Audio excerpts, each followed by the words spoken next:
Alright, so the kettlebell swing. This is my favorite exercise. It's super, super efficient. It will get you really strong, really lean, really ripped quickly. So I'm positioning the kettlebell in between my legs so that when I squat straight down, I'm pushing my butt out, keeping my back straight, not to be confused with vertical, and that makes it easy for me to pick up the kettlebell.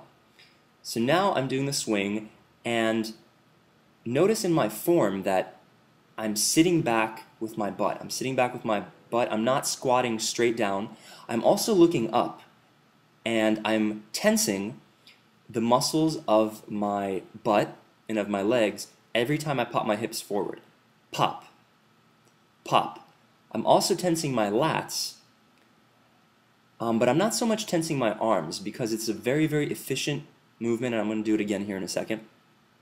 It's a super efficient movement, so once you pop it up and the kettlebell is swinging upwards, it's going to reach the point where it's weightless for a second, and then it begins to fall again, and as it falls, you are hike passing it, you're pretending like you're hike passing it behind you, in between your legs.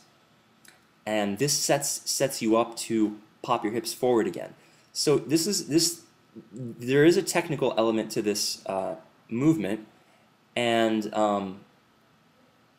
also notice the way that I lift the kettlebells. I squat down and I pick them up. I'm not bending over with my back. You have to respect the weights.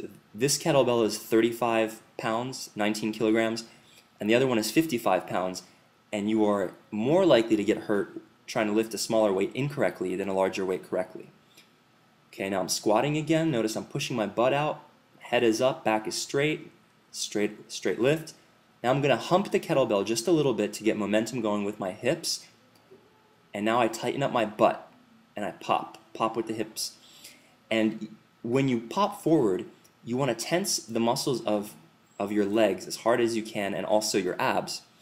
I am gripping the kettlebell fairly hard with my hands as well, because after you do a few swings it tends to kind of get sweaty and slippery.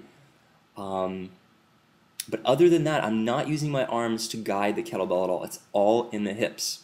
You've heard that before, I'm sure, and it's true here as well. It is all in the hips.